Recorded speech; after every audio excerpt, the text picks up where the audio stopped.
이 하나님의 마음에 우리가 합당하게 살면 하나님께서 하나님의 선한 손길이 우리의 삶을 도와주시는 겁니다. 우리의 자녀들을 도와주시는 거예요. 말씀은 에스라 7장 9절과 10절 말씀, 그리고 느헤미야서 2장 18절 말씀을 우리 두 군데 보겠습니다.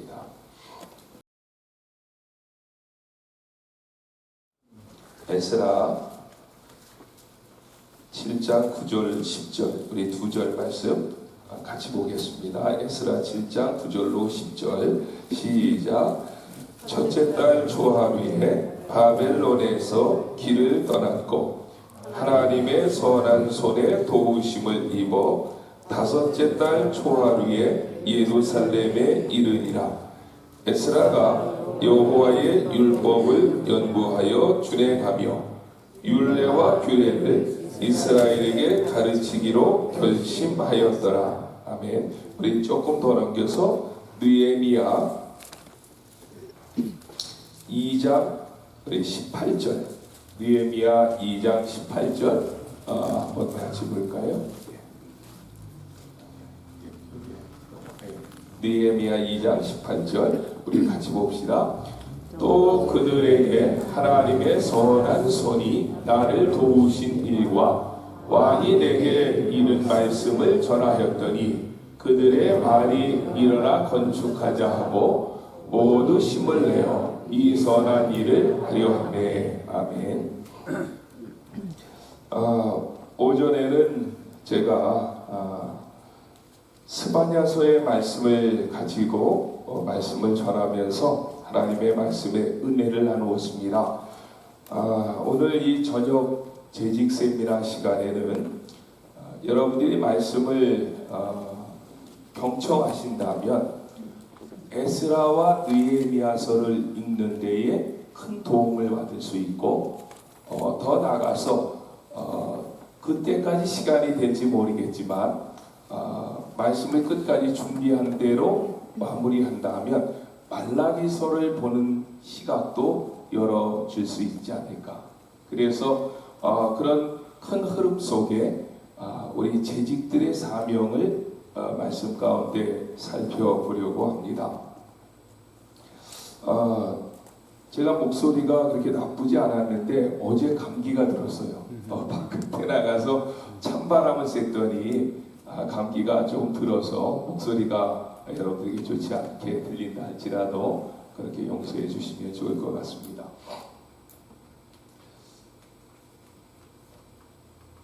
네. 이게 잘 안 넘어가는 게 제가 넘기는 건가요? 아니면 저쪽에서 넘기는가요? 그쪽으로 대고 쏘야. 예, 그쪽으로 대고 쏘면은 이게 잘 안 넘어가네. 근데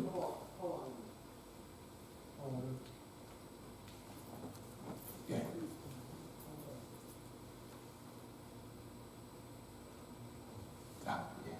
죄송합니다.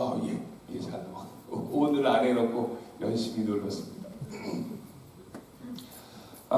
이스라엘 백성들이 세 차례에 걸쳐서 바벨론으로 포로되어 갔습니다. 1차 포로 때에 포로되어 갔던 사람을 다니엘이라고 얘기하고, 그리고 다니엘과 왕족들이 포로되어 갔는데 그때가 주전 예수님 오시기 606년입니다. 그래서 1차 포로 때에 606년에 다니엘이 포로되어 갔고 왕족들이 잡혀갔습니다. 2차 포로 때에는 여호야긴 왕과 또 에스겔이 잡혀갔습니다. 그래서 그때의 연도수가 주전 597년입니다. 그리고 3차 포로 때에 이스라엘 백성이 3차에 완전히 멸망을 당하는데 그때 예루살렘 성이 무너집니다.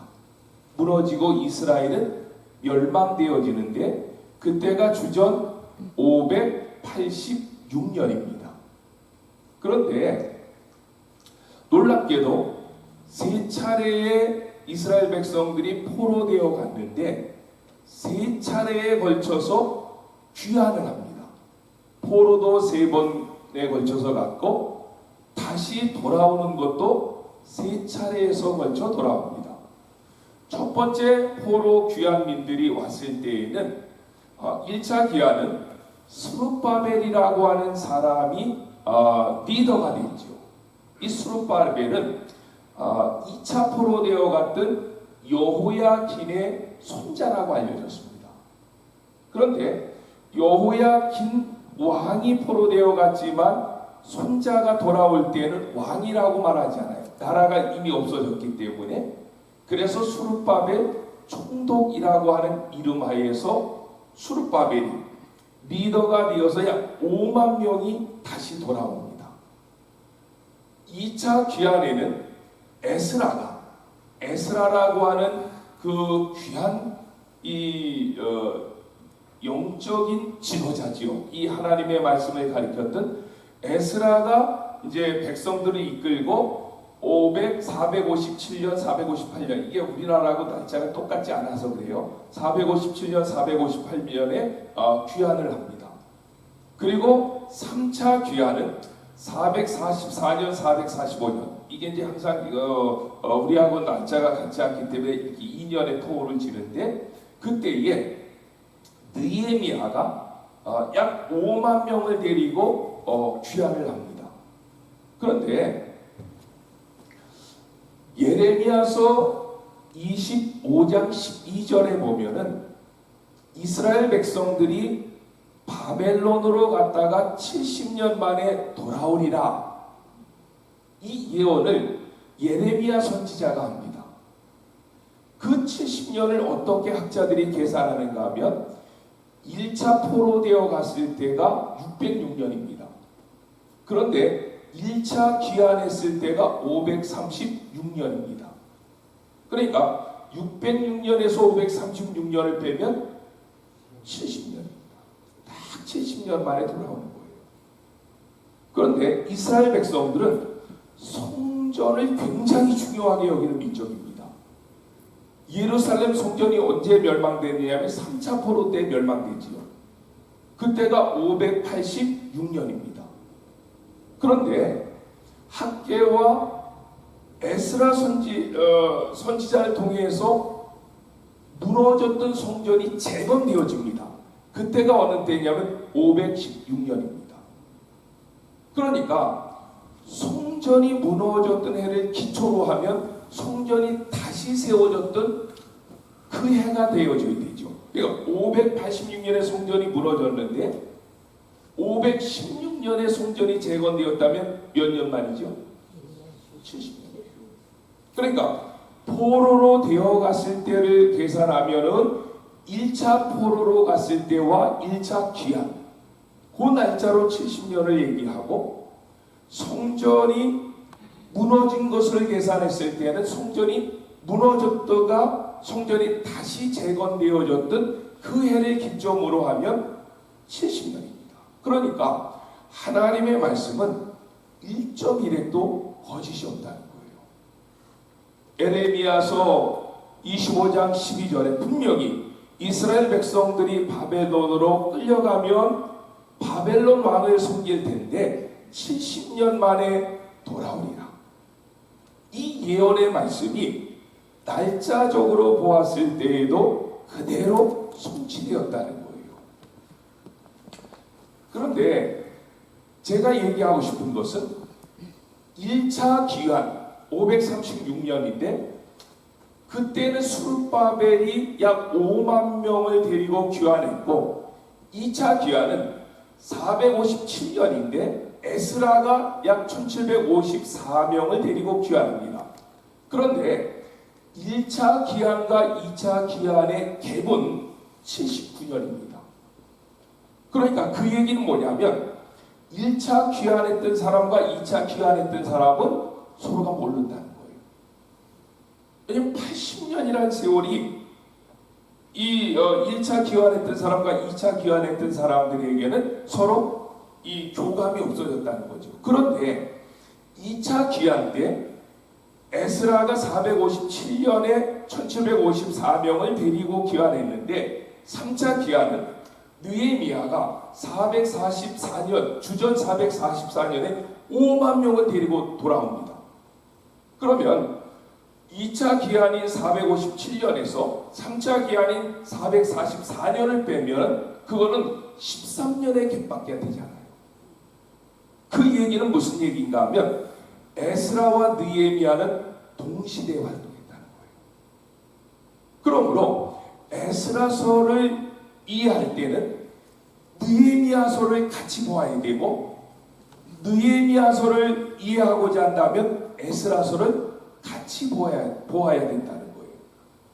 그래서 저는 이 시간에 에스라와 느헤미야가 포로에서 돌아와서 그들이 했던 일을 우리가 생각하면서 이 시대에 재직들은 하나님의 교회를 세우기 위해서 어떤 모습으로 일해야 됩니다. 이런 부분에 대해서 함께 말씀을 가지고 생각해 보려고 합니다. 1차 기한 때에는 주된 목적이 성전 재건입니다. 그는 수르바벨이 돌아와서 무너진 예루살렘 성전을 재건했던 일에 온 힘을 기울였지요. 2차 귀환의 목적은 무너진 마음의 성전을 재건하는 것입니다. 1차 귀환을 통해서 수르바벨이 성전을 재건했지만 80년이라고 하는 세월이 흘러가면서 그들은 성전은 재건했지만 마음의 성전이 무너졌습니다. 이게 더 무서운 거예요. 우리가 이민자의 교회를 가다 보면 처음에는 예배당 구입하는데 굉장히 힘을 씁니다. 그런데 예배당을 구입하고 난 다음에 세월이 흐른 다음에 예배당을 이민자의 교회에서 딱 구입했을 때 그 감격이 대단한 거예요. 그런데 세월이 흘러가면 거기에 안주하면 마음의 성전이 무너집니다. 그래서 1차 귀환을 통해서 수르바벨이 5만 명을 데리고 와서 무너진 예루살렘 성전을 재건했는데 80년의 세월이 흘러가자 백성들이 하나님을 버렸고 마음의 성전이 무너진 거예요. 그래서 에스라가 1754명을 데리고 와서 무너진 마음의 성전을 재건하는 일에 온 힘을 기울입니다. 3차 귀환은 느헤미야가 왔지요. 느헤미야가 와가지고 성벽을 재건합니다. 이제 성전은 지어졌는데 울타리가 없다 보니까 예수님 당시의 역사가가 요세푸스입니다. 요세푸스의 기록에 보면 느헤미야 시대에 성벽이 없으므로 이방인들이 쳐들어왔는 데에 그때에 밤에 이방인들이 쳐들어와서 이스라엘 백성들을 죽이고 갔는데 그때에 죽은 이스라엘 백성들의 숫자가 길거리에 가득하다. 이런 내용이 요세푸스라고 하는 역사가의 기록에서도 나온다 그래요. 예, 집이 있는데 울타리가 없다는 것은 굉장히 위험한 거잖아요. 그러니까 느헤미야 당시에는 울타리가 없었던 거예요. 성전은 지어졌는데 성벽이 없기 때문에 그것을 이제 느헤미야가 아닥사스다 왕 때에 그건 페르시아죠. 페르시아의 아닥사스다 왕 때에 거기에서 술 맡은 관원장으로 일하다가 그 소식을 듣고 느헤미야가 금식하면서 이 아닥사스다 왕에게 허락을 받아서 5만 명을 데리고 와서 성벽을 재건하는 이야기가 느헤미야서의 얘기입니다. 그러니까 저는 이제 2차로 왔던 에스라의 모습, 3차로 왔던 느헤미야가 어떻게 하나님의 나라를 세워갔느냐, 오늘날의 재직들이 과연 그런 자세로 하나님 나라를 세워가고 있느냐 반문하고 싶은 그런 심정이고, 그래서 그런 관점으로 오늘 말씀을 이어가려고 하는 것입니다. 먼저 에스라 얘기서부터 2차 귀환을 주도했던 에스라 얘기서부터 하려고 합니다. 저는 목회자의 입장으로 가장 위대한 구약의 신학자 한 사람을 꼽으라 그러면 에스라를 꼽습니다. 에스라는 정말 위대한 신학자입니다. 아마 에스라만한 그런 신학자 찾아보기 어려울 거예요. 그런데 에스라는 바벨론에 포로되어 가서 바벨론에서 이스라엘 백성들 가운데 누군가가 낳은, 그러니까 바벨론 땅에서 태어난 이세였습니다. 그때에 에스라에게서 머릿속에 굉장히 고민되어지는 질문이 하나 있었던 거예요.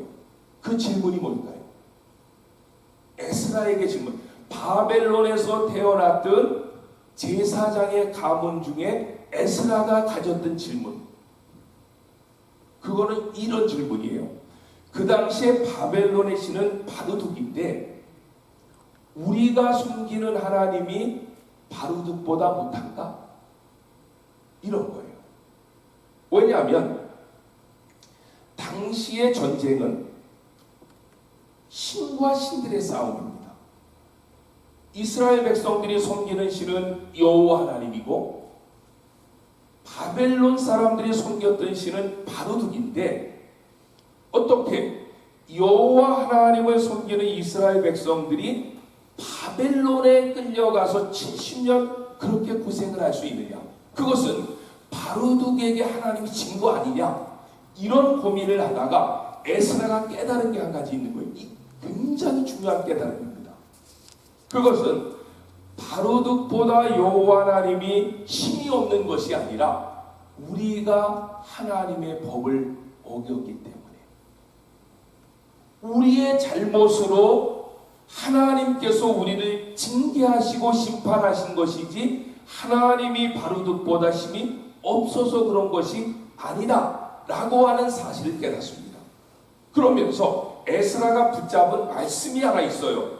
이 말씀이 신명기 31장 10절로 13절. 이거는 굉장히 중요합니다. 왜 이 말씀이 중요한가 하면 이 말씀을 같이 읽어보고 제가 설명할게요. 시작.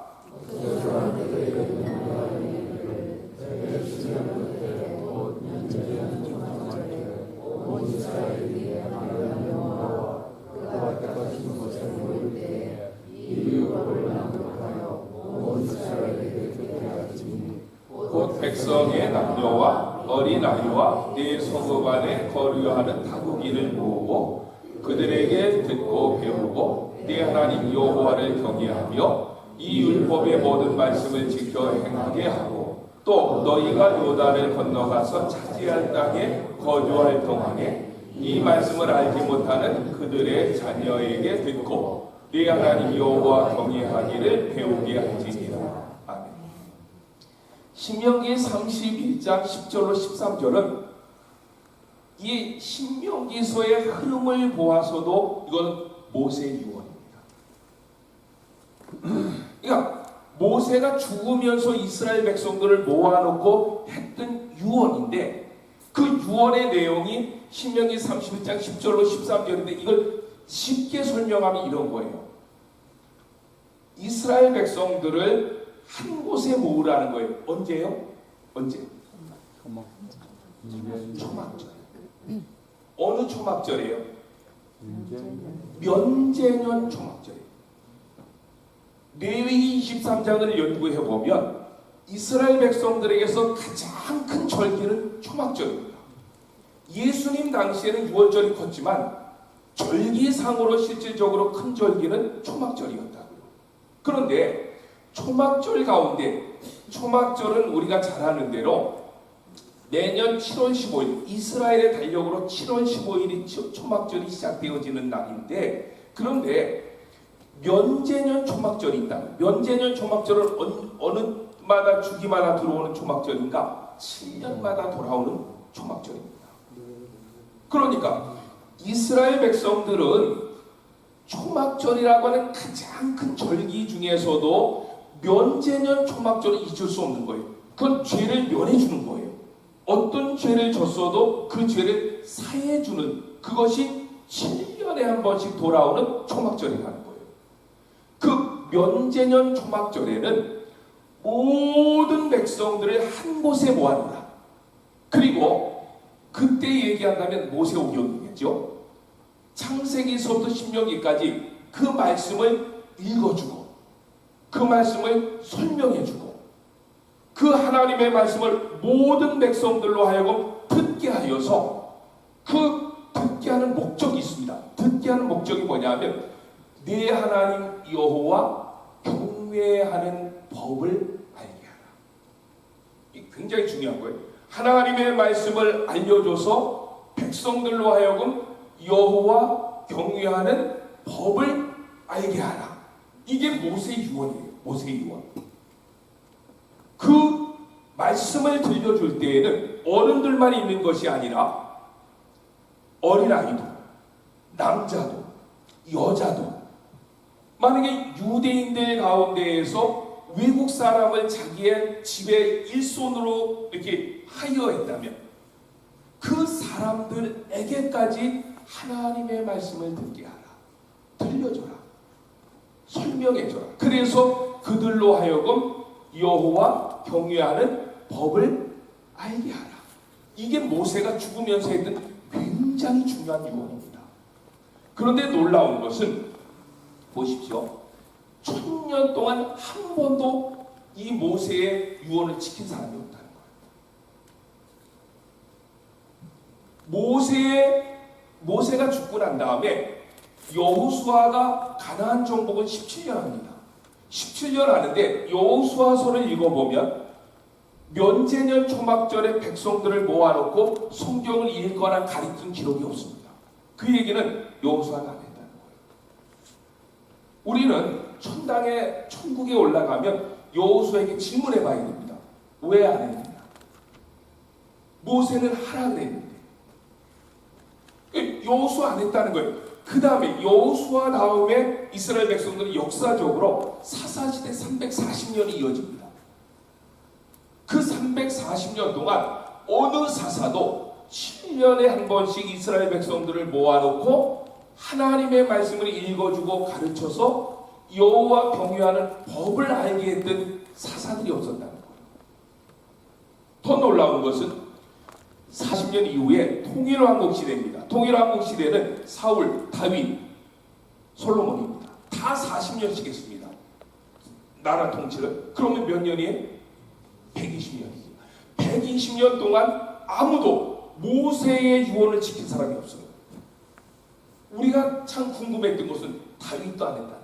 다윗도, 그 위대한 왕 다윗도 신명기 31장 10절로 13절에서 모세가 유언했던 이스라엘 백성들을 한 곳에 모아놓고 하나님의 말씀을 처음부터 끝까지 읽어주고 설명해줘서 여호와 경외하는 법을 알게 하라. 이 모세의 율법을 다윗 왕도 한 적이 없습니다. 성경 기록에. 그리고 분열 왕국 시대, 통일 왕국 시대 다음에 이제 분열 왕국 시대가 있죠. 이제 세 명의 사울, 다윗, 솔로몬의 통일 왕국 시대 이후에 나라가 갈라지잖아요. 나라가 갈라졌을 때에 그때에 344년입니다. 344년 동안 아무도 어떤 왕도 모세 율법을 지킨 왕이 없습니다. 오늘 아침에 제가 설교했던 요시야 왕도 그거 안 했습니다. 그러니까 우리가 남쪽 유다와 북이스라엘이 멸망한 이유는 여기에서 나오는 거예요. 하나님의 말씀을 가르치지 않았기 때문에 이스라엘 백성들이 여호와 경외하는 법을 몰랐던 거예요. 그런데 이걸 깨달은 사람이 있었다는 거예요. 그 사람이 누구라고요? 에스라.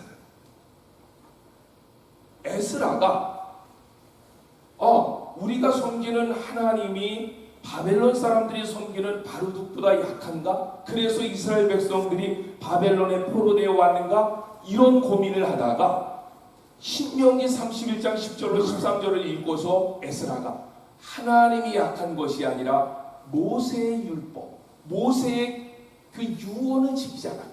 이스라엘 백성들이.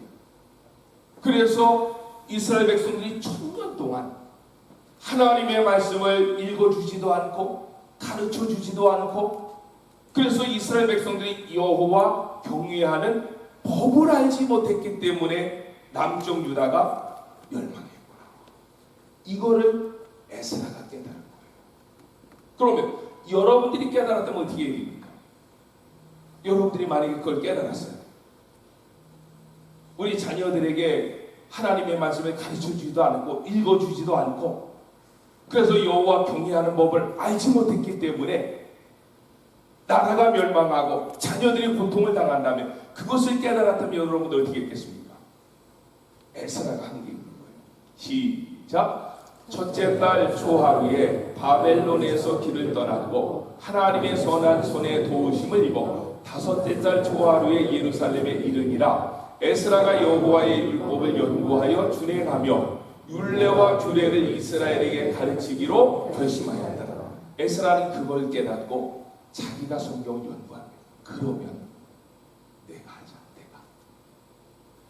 그래서 에스라가 그때서부터 하나님의 말씀을 연구한 거예요. 그런데 연구한 것보다 더 중요한 건 뭐냐면 에스라는 말씀을 가르치기 위해서 연구만 하는 것이 아니라 자기가 말씀대로 준행했다.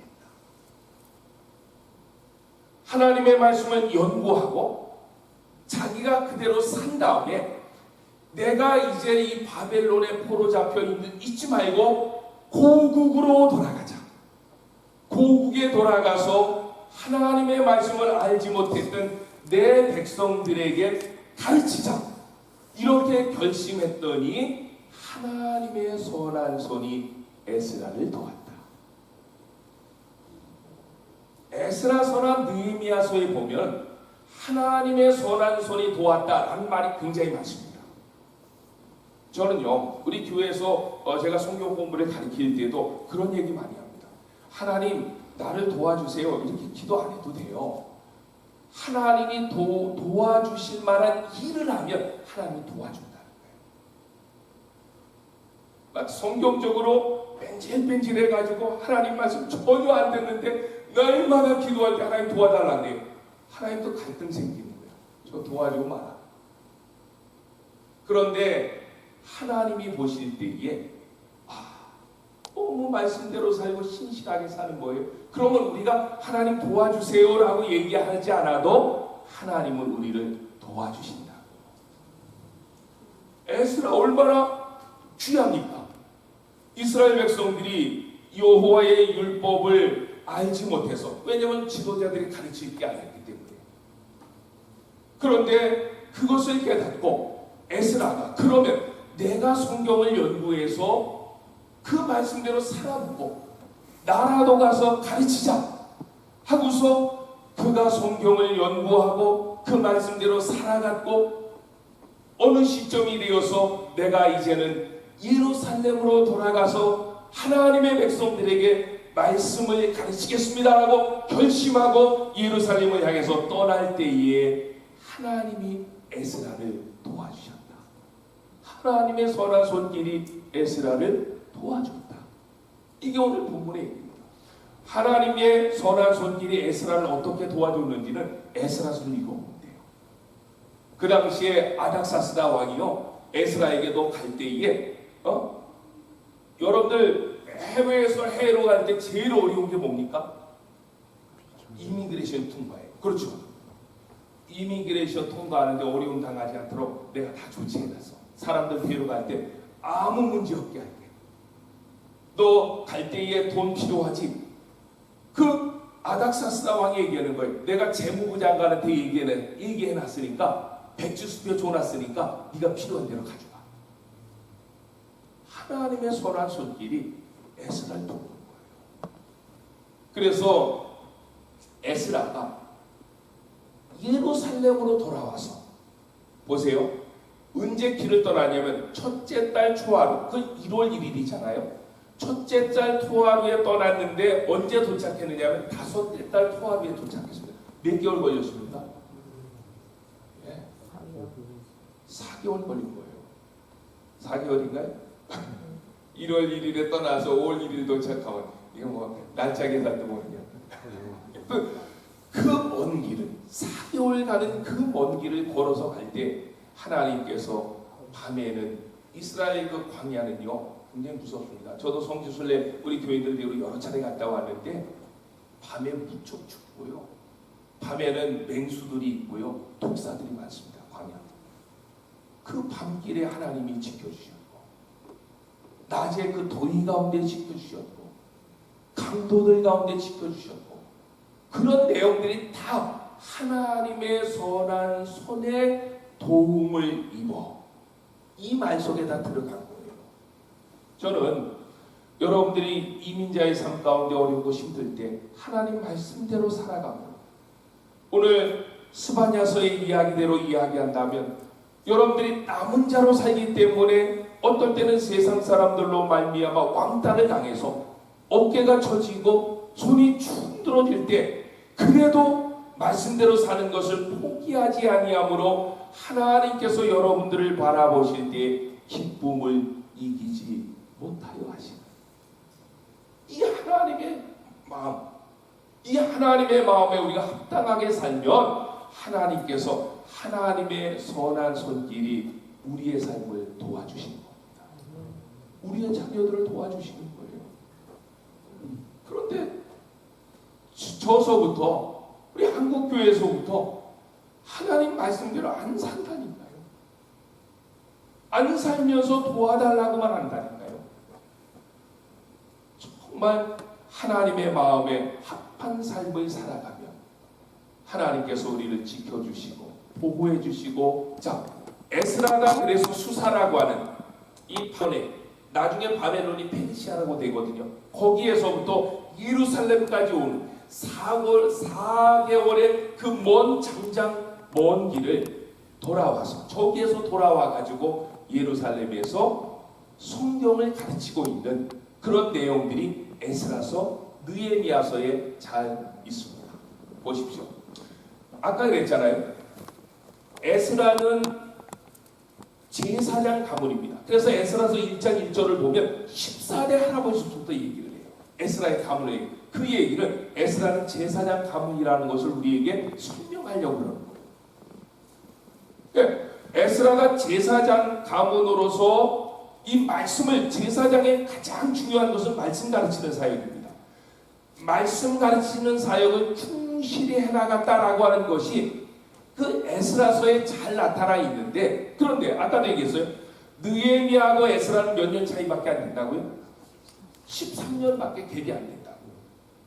그런데 이제 느헤미야는 에스라가 돌아와서 영적 부흥운동을 할 때 느헤미야가 성벽이 없으므로 이스라엘 백성들이 막 그 침범 외국인들의 침범을 당하여서 시체가 길거리에 막 즐비했었다고요. 그 얘기를 듣고 느헤미야가 아닥사스다 왕의 술 맡은 관원직을 포기하고 성벽을 재건하러 예루살렘으로 오는 그런 모습이 있어요. 근데 보십시오. 13년의 갭이었으니까 느헤미야가 막 돌아올 때 에스라는 그 고국에서 무슨 일을 했겠습니까? 말씀 가르치는 사람이에요. 말씀 가르치는. 그런데 느헤미야가 13년 후에 돌아왔다는 거예요. 그래서 느헤미야가 돌아와가지고 느헤미야가 에스라가 만나는 거예요. 만나는 거예요. 그래가지고 느헤미야와 에스라가 만나서 부흥회를 하는데 영적 부흥회를 하는데 그 부흥회의 내용이 느헤미야 8장 9장의 내용이에요. 부흥회 두 사람이 만나가지고 부흥회했어요. 그러면 잘 생각해 보세요. 강사는 누굽니까? 부흥회의 강사는 에스라죠. 에스라는 목회자니까 선지자니까 저 제사장이고 선지자니까. 그러면 조직위원장은 누굽니까? 느헤미야. 왜? 느헤미야는 평신도였습니다. 술 맡은 관원장이니까 평신도잖아요. 총독으로 느헤미야가 오는데 그래가지고 둘이 부흥회를 하는데 어떤 부흥회를 하느냐 이게 되게 중요해요. 보세요. 17절 18절 말씀 우리 같이 한번 봅시다. 시작.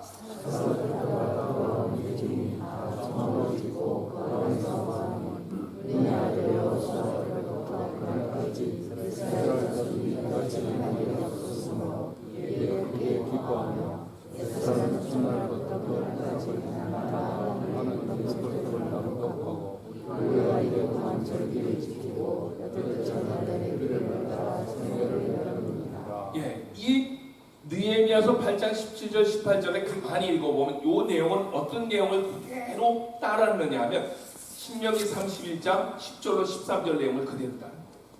이 부흥회를 한 날이 언제입니까? 여기에 초막을 짓고 라고 했으니까 이건 뭐예요? 초막절이에요. 그런데 다른 절기는 하루 지키는데 초막절은 일주일을 지켰습니다. 그러니까 무리가 이래 동안 절기를 지키고 일주일 동안 느헤미야가 이 부흥성회의 조직위원장에 대해서 사람들을 모으고, 왜냐하면 느헤미야는 총독으로 왔으니까 힘이 있잖아요. 그래서 뭐 천막을 치고 사람들을 모으고 이런 일은 느헤미야가 했고, 거기에서 말씀을 전하는 사역은 누가 한 거예요? 에스라가. 그런데 굉장히 중요한 것은 이 일을 했는데 언제부터 했느냐? 눈의 아들 여호수아 때부터 그날까지, 그날은 어떤 날이? 에스라가 부흥회를 했던 날. 에스라와 느헤미야가 짝이 돼서 부흥회를 했던 날까지 이스라엘 자손이 이같이 행한 일이 없었다. 그 얘기는 뭐예요? 한 번도 안 했다. 그 기간이 몇 년이라고요? 1000년 동안 이스라엘 백성들은 하나님의 말씀을 배우지 못했다. 하나님의 말씀을 배우지 못하니까 이스라엘 백성들이 여호와 경외하는 법을 몰랐다는 거예요. 하나님을 경외하는 법은 말씀을 통해서만 얻을 수 있습니다. 뭐 꿈꿔가지고, 아니 그거 아니에요. 그 계시록까지 성경이 완성되기 전까지는 하나님이 꿈을 통해서, 환상을 통해서 하나님의 뜻을 얘기했어요. 근데 지금은 안 하십니다. 제가 생각할 때. 왜 안 할까요? 하나님의 말씀이 완성된다면 꿈을 통해서나 계시를 통해서나 환상을 통해서 하나님께서 자기 자신의 뜻을 계시 안 하는데, 그 이유는 그것은 사탄도 할 수 있기 때문입니다. 그러니까 만약에 꿈을 통해서 하나님의 계시를 본다면 우리는 또 한 가지 고민을 해야 되는 게, 이게 하나님이 보여준 건가 사탄이 보여준 건가. 그런데 하나님의 말씀이 기록되어질 때에는 사탄이 역사했습니까? 못했습니까? 못했어요. 디모데후서 3장 16절에 성경이 기록될 때는 성령의 감동하심으로 성경이 기록되었다. 그 얘기는 뭐냐면 사탄이 들어오지 못하도록 하나님의 신이 막았다는 거예요. 그러므로 성경 말씀 안에는 진리가 있는 거예요. 사탄이 개입하지 못했다. 그러니까 하나님 입장에서 하나님의 뜻을 계시할 때에 꿈으로 한다거나 환상으로 한다거나 계시로 한다면 그 사탄도 할 수 있기 때문에 백성들이 혼란에 빠지기 쉽다는 거예요. 그런데 하나님의 말씀 속에 하나님의 뜻을 다 계시해 놨기 때문에 누구든지 하나님의 말씀을 읽으면, 배우면 하나님의 뜻을 알 수가 있습니다. 그래서 하나님의 말씀을 배우지 아니하고는 하나님 경외하는 법을 알 수 없고 하나님의 뜻이 무엇인지를 알 수 없다는 거예요. 자, 이스라엘 백성들이 부흥회를 할 때 저는 여러분들도 이제 뉴질랜드 평가학교에서도 부흥회 하는데 좀 이렇게 했으면 좋겠어요. 알아들을 만한 모든 사람들이 모였고 새벽부터 정오까지 일주일간 말씀을 들었고, 제가 어느 교회에서 설교하면요 30분만 지나면 시간 보내고 정신없습니다. 이 사람들은 새벽부터 정오까지, 그리고요 모두가 귀를 기울였고 말씀이 선포되어질 때마다 백성들이 아멘 아멘 믿고 말씀 앞에서 온 백성들이 울었고 들려진 말씀에 순종합니다. 이 에스라와 느헤미야의 부흥의 결과는 11조를 드렸고 안식일을 지켰고 혼인 문제 철저하게 회개해서 이방인들과 결혼했던 사람들 다 내쫓습니다. 이런 어떤 부흥회의 결과, 사람의 가슴만 뜨겁게 하는 부흥회에 무슨 의미가 있습니까? 뒤돌아서면 똑같은 삶을 살아가는데, 그런데 이스라엘 백성들에게 있었던 에스라와 느헤미야를 통해서 있었던 부흥회는 그렇지 아니했다는 거예요. 자, 에스라서는 이렇게 조금 읽고 이제 느헤미야서 얘기하고 이제 빨리빨리 넘어갈게요. 이제 에스라 이제 느헤미야 얘기를 거의 많이 했기 때문에 빨리 넘어가도 될 것 같아요. 자, 느헤미야는 보십시오. 느헤미야라고 하는 사람은 아닥사스다 왕 앞에, 이 사람은 그 포도주를 만드는 이 일에 가장 높은 사람이었습니다. 술 맡은 관원장이라고 하는데 우리가 생각할 때 술 맡은 관원장 별거 아니라고 생각해요. 그런데요, 고대 당시에 술 맡은 관원장은 자기하고 가장, 왕의 입장에서 자기하고 가장 신뢰할 만한 사람에게 그 일을 맡깁니다. 왜 그럴까요? 예, 그 당시 왕을 죽였던 가장 좋은 방법은 술에 독을 타는 거예요. 밥에 독을 타는 거는요, 금방 탄로납니다. 왜? 밥은 은수칼로 먹잖아요. 그러면 축 품으면 그냥 거기서 색깔 변하니까 이거 독탄 내려가지고 금방 잡아내잖아요. 그런데 술이요, 술은 술을 먹거든요. 그 처음에 한 잔 먹고 기분 좋고, 두 잔 먹고 기분 좋고, 세 잔 먹고, 그 다음에는 이게 안 된다고. 그러다 보면 술에 독 타가지고 왕을 독살한다. 그러니까 술 맡은 관원장은 아무나 시키지 않았다는 거예요. 그런데 페르시아의 왕이었던 아닥사스가 느헤미야를 술 맡은 관원장으로 세웠다는 것은 느헤미야를 신뢰했다는 거죠. 보세요. 고대 기록을 읽어보면 술 맡은 관원장은 왕의 이 업무에 대해서, 왕이 하는 일에 대해서, 거기에 대해서 어떤 자기 의견을 이야기하고 또 왕에게 이렇게 했으면 좋겠습니다라고 하는 자문을 할 수 있는 자격이 있다는 거예요. 그래서 학자들은 얘기할 때 왕의 술 맡은 관원장이라면 그 사람은 오늘날로 얘기하면 대통령 비서실장 정도 된다. 그 정도의 권한이 있다는 거예요.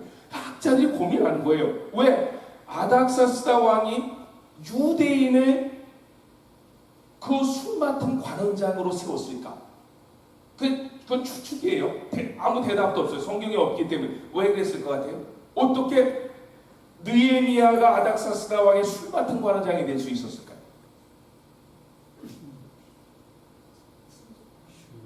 그거를 많은 학자들은 에스더의 덕으로 보는 거예요. 왜냐하면 아닥사스다 왕의 아버지가 누구냐면 아하수에로 왕이었다. 그런데 아하수에로 왕의 부인이 누굽니까? 에스더. 그러니까 아하수에로 왕의 아들이 아닥사스다였는데, 물론 에스더가 낳은 아들이 아닙니다. 아닥사스다는 이 배다른 아들이었는데, 그런데 에스더가 아닥사스다 왕을 굉장히 아꼈대요. 양어머니인데 아낀 거예요. 그러니까 이 아닥사스다 왕은 그 양어머니였던 에스더에게 얘기를 많이 들었을 거예요. 그때 에스더가 술 맡은 관원장은 느헤미야를 시키면 어떨까? 아마 그런 조언을 했기 때문에 느헤미야가 그 직위까지 올라갔을 것이다 라고 학자들은 이야기하는데, 굉장히 저도 이해되어질 만해요. 왜냐하면 페르시아 왕이 유대인을 술 맡은 관원장으로 세운다는 것은 이거는 굉장히 이해할 수 없는 일인데, 그게 역사적으로 있었으니까.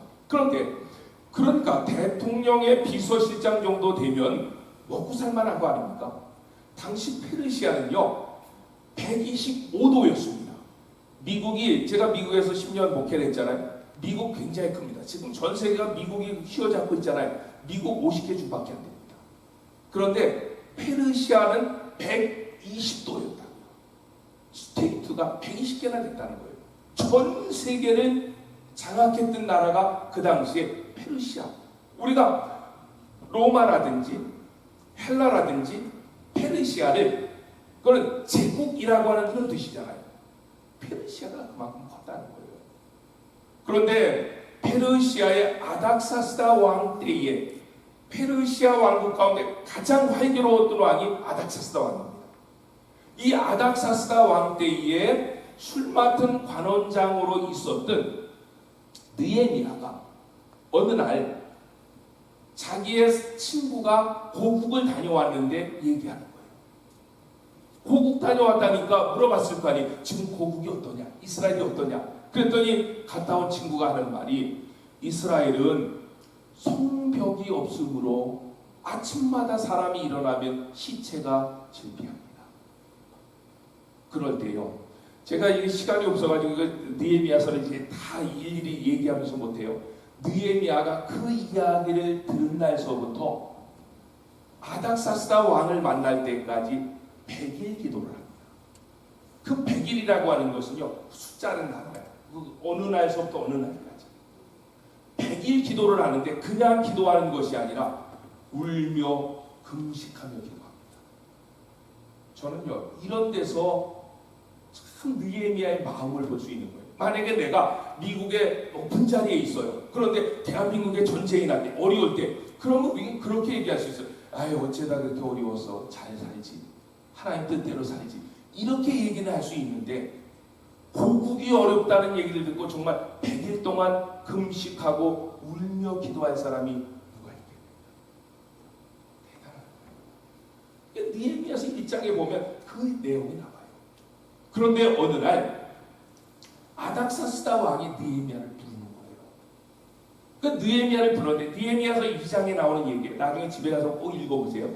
느헤미야 2장에 나오는데 100일 동안 울며 금식하며 기도할 때 그 사람 얼굴이 어떻게 됐을까요? 수척해졌죠. 그러면 왕이 물어보는 거예요. 내 얼굴이 왜 그렇게 갑자기 수척하지? 이렇게 물어요. 그런데 만약에 그때 아닥사스다 왕이 느헤미야를 신뢰하지 않았다면 물어보기도 전에 죽였을 거예요. 저놈이 반란을 꿈꾸나?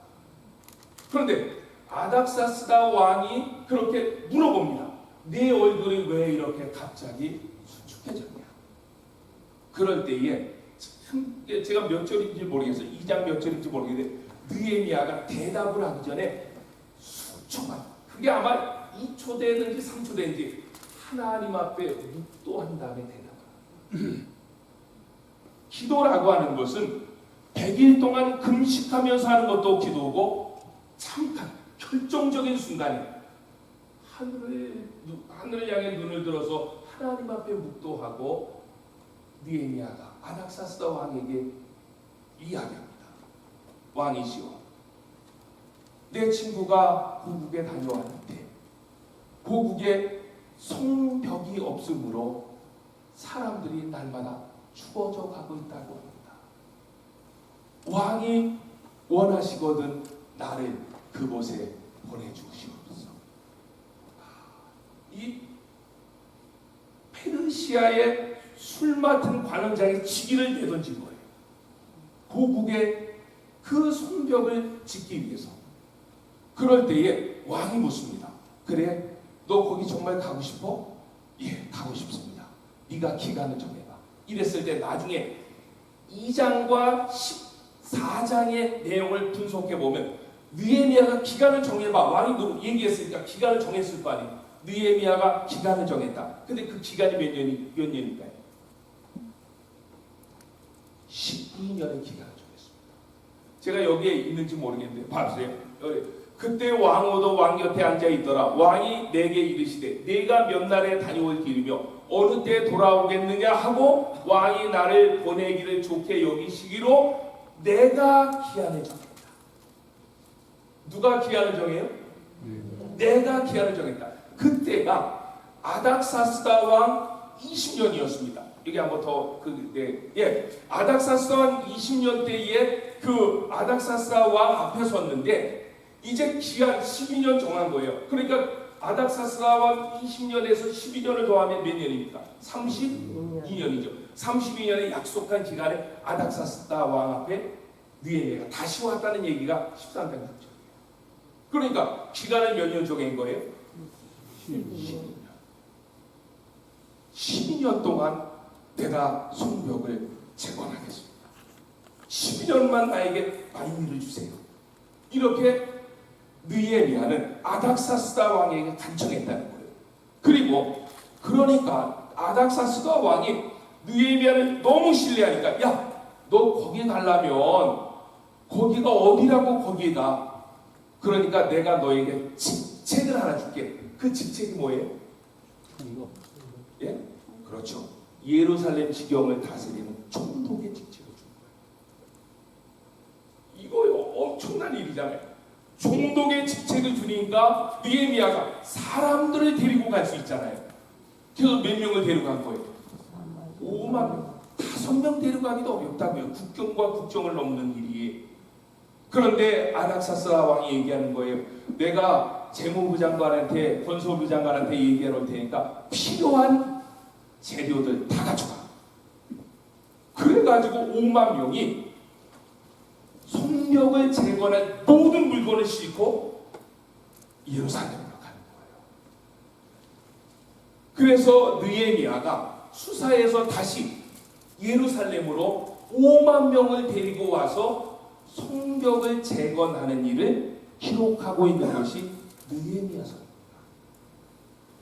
그런데 아까 얘기했잖아요. 아닥사스다 20년은 444년이, 그래서 3차 기한이 444년이 되는 거예요. 이때에 내가 12년 동안 이스라엘 성벽을 짓고 돌아오겠습니다 이렇게 해서 허락을 받고 왔다가 12년 동안 432년이에요. 아닥사스다 32년 동안 12년 동안 성전 재건을 마치고 느헤미야는 아닥사스 왕에게 다시 돌아갔다는 그 내용이 느헤미야서입니다. 그런데 제가 여기에 정말 감동을 받았습니다. 14절 시작. 또한 유다 땅 총독으로 세움을 받은 때 곧 아닥사스다 왕 제20년부터 제32년까지 12년 동안은 나와 내 형제들이 총독의 녹을 먹지 아니하네. 성벽을 재건하다 보면 돈이 필요한 거예요. 그런데 느헤미야는 성벽을 재건하기 위해서 뭐를 희생했습니까? 12년 동안 녹을 먹지 않았다. 이거는 월급을 안 받았다.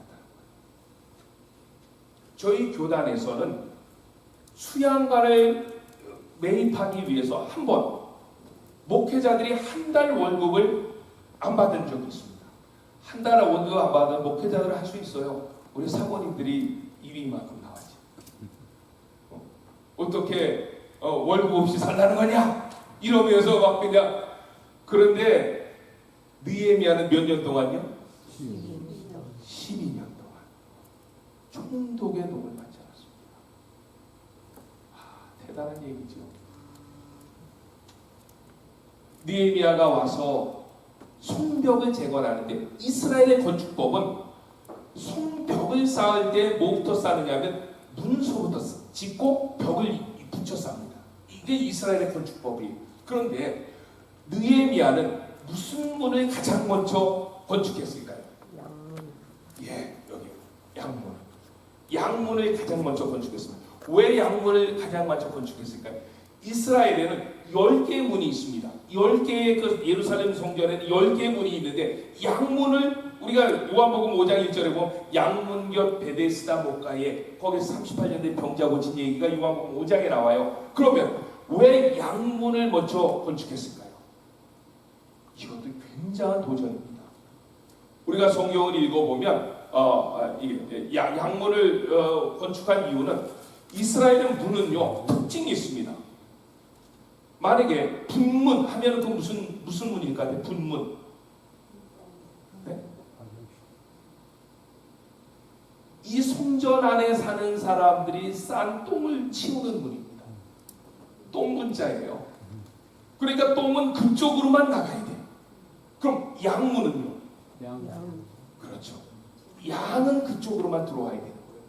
그래서 양문 곁에 못이 있었던 것은 이스라엘 백성들이 하나님 앞에 예배하기 위해서 양을 데리고 오다가 마지막에 한번 그 베데스다 못에서 양을 목욕시키고 들어간 거예요. 그래서 하나님 앞에 제물로 드렸다는 거예요. 그런데 느헤미야가 성벽을 재건할 때에 양문부터 재건했던 이유는 느헤미야는 마음으로 다짐합니다. 나는 하나님 앞에 예배하는 삶부터 살겠다. 예배가 무너지면 아무것도 못합니다. 주일 성수 아무런 이유 없이 한 번 빠지면은 그 성경학자들이 얘기해요. 신앙의 30%를 까먹는데요. 느헤미야는 성벽을 재건할 때에도 양문부터 내가 재건하겠다. 10개의 문이 있지만은 나는 양문부터 그 문서부터 세우고 다른 문들을 세워나겠다. 예배 삶. 무슨 일이 있어도 나는 하나님 앞에 예배하겠다. 예배하는 삶을 내 삶의 우선으로 삼겠다. 그렇게 느헤미야는 이야기한 거죠. 그러면서 무너진 성벽을 재건할 때에 에스라서에서 나온 얘기하고 똑같은 얘기가 나온 거예요. 하나님의 선한 손이 느헤미야를 도왔다. 그러니까 저는 이 얘기를 하고 싶은 거예요. 우리가 교회가 부흥한다라고 하는 것은 조그만 결과예요. 밑에 보이지 않는 어마어마한 일이 있는 거예요. 그리고 나타나는 결과가 교회 부흥이라는 결과예요. 그러니까 교회 부흥은 사람의 손으로 하는 게 아니라 우리가 하나님이 우리를 도우실 만한 그러한 일들을 교회가 감당할 때, 중직자가 감당할 때, 목회자가 감당할 때에 하나님의 선한 손이 우리를 도와줘서 부흥이라고 하는 조그만 것이 눈에 보이게 나타나는 것이고 나머지 10분의 9는 바닷속에 감추어진 거라. 저는 나타나는 그 1%, 10%의 결과보다 바닷속에 감추어져 있는 90%의 저 과정이 더 중요하다는 거예요. 하나님의 선한 손이 우리 가정을 돕고 하나님의 선한 손이 우리 교회를 돕고 하나님의 선한 손이 우리 나라를 도울 때에 우리의 나라와 교회와 가정이 세워지는 것이지 억지로 안 된다. 그런데 에스라나 느헤미야는 하나님이 보실 때 도와주지 아니할 수 없었다는 거예요. 그래서 하나님의 선한 손길이 그들의 삶 가운데 함께 하셔서 도와주셨다. 제가 이거는 질문하고 싶어요. 이제 에스라서와 느헤미야서를 읽을 때 이제 마지막에 개혁을 해야 되는 거예요. 제가 말씀을 통해서 제가 발견됐으면 개혁을 해야 되는데 개혁의 가장 큰 난제는 이방원사였습니다. 그렇죠. 이방원사 이거 그걸 개혁하는 건 쉽지 않아요. 왜? 그 당시의 풍습이 뭐냐면 고위직들은 이방 여자를 데려갔다는 거예요. 그러니까 만약에 그 문제를 개혁하려고 하면 그 가정을 깨야 되잖아요. 그 가정을 깬다는 것은 목숨을 거는 개혁이라고요. 그런데 에스라도 그렇고 느헤미야도 그렇고 그 이방 원사의 문제에 걸린 사람을 개혁할 때에 이게 느헤미야예요. 느헤미야는 누구의 머리를 뽑았습니까? 이방 원사에 걸린 사람을 붙잡아놓고 이제 재판을 하는 거예요. 느헤미야가. 그럴 때 이놈 너 이방 원사 했구나 그러면서 그 머리를 뽑았다고요. 근데 누구의 머리를 뽑았을까요? 느헤미야 13장 25절 시작.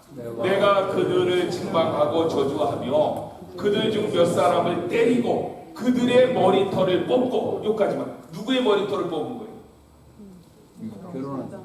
예, 이방 원사 한 사람들의 머리털을 뽑은 거예요. 그런데 똑같은 사건이 에스라에게 있습니다. 시작.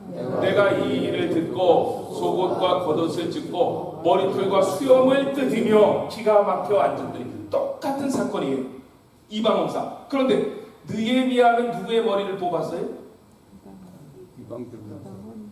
누구의 머리? 예, 이방 원사의 죄를 범한 사람의 머리를 뜯었어요. 그러면 에스라는 누구의 머리를 뜯었습니까? 자기의 머리를 뜯었어요. 왜 둘이 똑같은 사건을 왜 다르게 반응을 보였을까? 그건 퀴즈로 제가 내고 싶어요. 마치면은 내일 상품 하나 더 드릴게요. 저도 가니까. 왜 그랬을까요? 왜? 네. 예, 맞습니다. 에스라는 목회자인 거예요. 선지자입니다. 그러니까 에스라는 자기의 머리를 뽑고 그런데 느헤미야는 평신도로서 총독이었잖아요. 그러니까 자기 머리 안 뽑고 누구 머리 뽑은 거예요? 범죄한 사람 머리 뽑고 저 머리카락 10개만 뽑아라 이렇게 한 거죠. 그게 어떻게 보면 성도와 목회자의 차이예요. 참 저는 이 두 가지를 비교하면서 목회자는 저런 거구나. 그런데 그렇다고 다 목회자가 될 필요 없어요. 느헤미야도 필요하고 에스라도 필요하고 범죄한 사람의 머리를 뽑는 사람도 필요하고 자기의 머리를 뽑을 사람도 필요한 거예요. 그래야 교회가 정화돼요. 그런데 이 에스라와 느헤미야가 죽은 거예요. 나이가 듭니다. 그래서 이 에스라와 느헤미야가 죽었을 때에 보세요. 바로 나타난 선지자가 있었습니다. 아까 얘가 얘기했잖아요. 444년에 이 느헤미야가 돌아왔다 그랬잖아요. 그런데 430년에 말라기가 선지자로 부름받아요. 그러니까 그 기간은 14년밖에 안 돼요. 말라기가 부름받았을 때. 근데 에스라와 느헤미야가 죽자 백성들은 이제 머리털을 뽑는 사람도 죽었고 머리털을 뽑고 백성의 죄를 가지고 그냥 하나님 앞에 자복하는 에스라도 죽었고 느헤미야도 죽었다. 그때는 그런 에스라와 느헤미야와 같은 사람이 있었을 때에는 백성들이 하나님 앞에 회개하고 돌아왔는데 그들이 죽자 인간의 죄악된 분석은 더 악해졌다. 더 악해졌다는 내용을 기록한 것이 말라기서예요. 14년의 갭밖에 안 돼요. 그래서 말라기서를 한마디로 얘기하면 말라기서는 이제 430년. 그러니까 느헤미야하고 14년밖에 이 갭이 없어요. 그리고 느헤미야가 활동한 기간 빼면 18년밖에 갭이 없는 거예요. 12년 아까 돌아왔다 했잖아요. 12년 만에 돌아왔다니까 그 기간을 빼면 몇 년 차이밖에 없다는 거예요. 그렇다면 말라기와 느헤미야 선지자의 사역의 갭은 10여 년밖에 안 되는데 그 느헤미야나 에스라가 죽었을 때 백성들은 야 우리의 위대한 스승들이 죽었다 우리가 잘 살자 이런 게 아니라 이제는 해방이다 죄악과 더불어 먹어지자 이렇게 갔다는 거예요. 그래서 그 말라기 선지자 시대에 이스라엘이 얼마나 죄악으로 패역하는가를 기록하고 있는 성경이 말라기인데 말라기서는 7번이나 오리발 내는 사건이에요. 말라기서는 7번의 오리발 내는 7번의 오리발이 뭐냐? 하나님께서 이렇게 얘기했어요. 이스라엘 백성들 내가 너희를 사랑했노라. 그러니까 이스라엘 백성들이 오리발 내는 거예요. 어떻게 하나님이 나를 사랑했습니까? 첫 번째 오리발. 두 번째로는 너희들이 주의 이름을 멸시하였다. 하나님이 그렇게 얘기하니까 언제 우리가 주의 이름을 멸시했습니까? 오리발 두 번째. 이렇게 해서 7가지의 오리발을 내는 거예요. 그랬을 때 하나님이 말라기서의 내용을 보시고 이 백성은 안 되겠다 해서 구약의 마지막에 말라기서 4장 6절이 구약의 마지막인데 그 말라기서 4장 6절은 뭐로 끝내느냐 하면 저주로 끝납니다. 인간의 죄악된 본성 그것으로 말미암아 저주로 말라기서 구약이 끝납니다. 그런데 사복음서 가운데에 첫 번째 가장 시기적으로 먼저 기록된 성경이 어떤 거냐면 마가복음입니다. 그래서 마가복음 1장 2절이 중요한 거예요. 구약은 저주로 끝났는데 신약을 시작하는 단어가 뭡니까? 첫 번째 단어가 구약을 마무리하는 단어가 저주였다면 신약을 시작하는 단어는 복음입니다. 복입니다. 블레싱입니다. 그러면 저주가 어떻게 복으로 변했을까요? 어떻게 복으로 변했을까요? 그렇죠. 오직 예수. 예수가 그 사이에 있던 자예요. 예수님의 은혜로 말미암아 저주로 맞춰진 인생 가운데 복의 역사가 들어오기 시작했다. 그게 신약으로 이어지는 얘기죠. 그 예수님께서 산상수훈을 하십니다. 가장 먼저 했던 설교죠.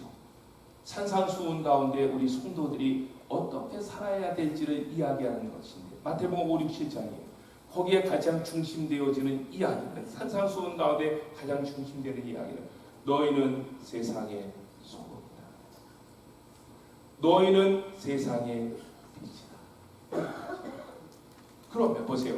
소금과 빛의 사명을 감당하기 위해서는 어떻게 해야 됩니까? 오늘날 전기하고 다른 거예요. 그 당시에 빛이라고 하는 것은 초와 같은 거예요. 소금이라고 하는 것 그거 없어서는 못 사는 거예요. 이 소금과 빛이 사명을 감당하기 위해서 소금이 녹아야 되는 거예요. 빛이 자신 자신을 태워야 되는 거예요. 저는 이제 말씀의 결론 내릴게요. 우리 재직들이 이름만 지금은 한국교회가요, 이 재직이 계급화되었다는 것이 교회 타락의 첫 번째 영향입니다. 서리 집사 되고, 조금 있으면 안수 집사 권사되어야 되고, 안수 집사에서 장로 되어야 되고, 만약에 장로 투표에서 안수 집사 투표에서 떨어지면 교회 나가야 되고, 직원해야 되고, 교회가 계급화되었다는 것은 교회가 타락됐다는 첫 번째 증거입니다. 하나님께서 우리에게 직분을 주신 것은, 그것은 그 직분이 계급으로 주신 것이 아니라 봉사라고 주신 것입니다. 그 봉사는 내가 녹아질 때만 가능합니다. 에스라처럼,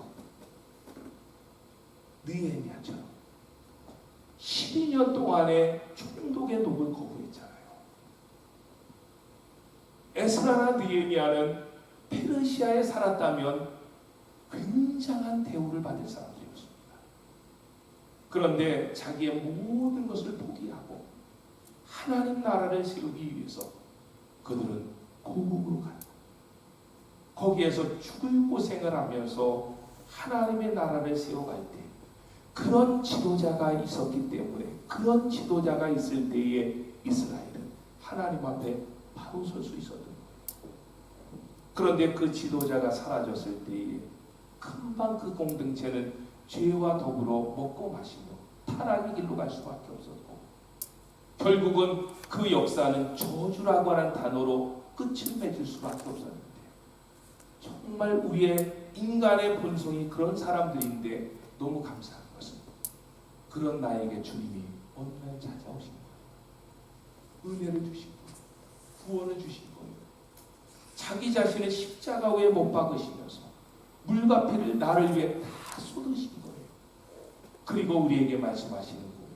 너희는 세상의 소금이다. 너희는 세상의 빛이다. 소금이 되라고 말씀하시지 않았습니다. 소금이라고 말씀하신 거예요. 어떤 사람은 제가 조금 더 신앙생활 잘해서 소금이 될게요. 그거 아니고 예수를 믿는 순간부터 우리는 소금입니다. 예수를 믿는 순간부터 우리는 빛인 거예요. 그래서 내 자신을 녹여서 어두운 세상에 빛이 되시고 썩어지고 부패한 세상에 소금으로 맛을 내신다면, 주님이 다시 이 땅에 오시는 날에 그래, 네가 진짜 집사다, 권사다, 안수 집사다, 장로다, 우리를 품 안에 안으시고 축복해 주실 줄로 믿습니다. 같이 한번 기도합시다.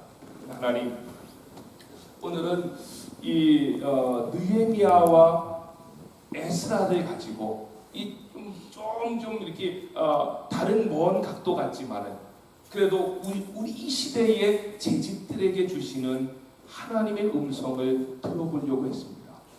하나님, 우리는 세상의 소금이고 빛인데 어떨 때는 맛을 잃어버린 소금처럼 세상에 짓밟힐 때가 얼마나 많은지 모릅니다. 하나님, 내 자신을 21세기의 느헤미야와 같게 하시고 에스라와 같게 하시고, 그래서 말씀으로 살려고 하고 나를 희생하며 살려고 하고, 그래서 이 어두운 세상에 빛이 되고 맛을 잃어버린 부패한 세상에 소금 되어지는 모습으로 내게 주신 사명 감당할 수 있게 해달라고 우리 주여 한번 외치고 하나님 앞에 기도합시다. 주여, 아버지 하나님 감사합니다.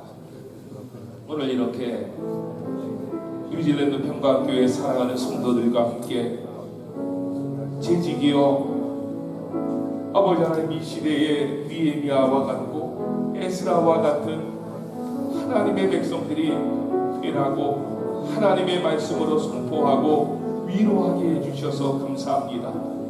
우리 뉴질랜드 평강교회가 그런 교회인 줄로 믿고, 그래서 지금까지 여기까지 은혜 가운데 성장하며 달려오게 하신 줄로 믿습니다. 아버지 하나님, 우리 뉴질랜드 평강교회 우리 재직들을 축복해 주시고 21세기에 느헤미야와 같은 자들, 에스라와 같은 자들이 되게 해주시고 그 일을 감당할 때 예수께서 보내주신 성령이 우리를 감싸주시고 도와주셔서 빛으로 소금으로 이 세상을 살아갈 수 있는 하나님의 자녀들이 되게 해 주시옵소서. 예수님의 이름으로 기도드렸습니다. 사랑과 은혜가 풍성하시고 자비로우신 아버지 하나님, 에스라와 느헤미야 시대를 특징 짓는 한 단어가 있다면 하나님의 선한 손이 도와주셨다 하는 것입니다. 하나님이 선한 손길로 도와주시는 사람에게는 그 사람의 독특한 모습이 있었습니다. 말씀대로 살려고 했고 자기 자신을 희생했습니다. 우리 뉴질랜드 평강교회 재직들이 하나님의 선한 손이 돕는 사람들이 되게 해 주시옵소서. 그래서 가정이 잘 되게 하시고 자녀들이 잘 되게 하시고 이 교회가 날마다 부흥되는 역사가 있게 해 주시옵소서. 21세기에 나를 느헤미야로 삼아 주시고 에스라로 삼아 주시옵소서. 예수님의 이름으로 간절히 기도드렸습니다. 아멘.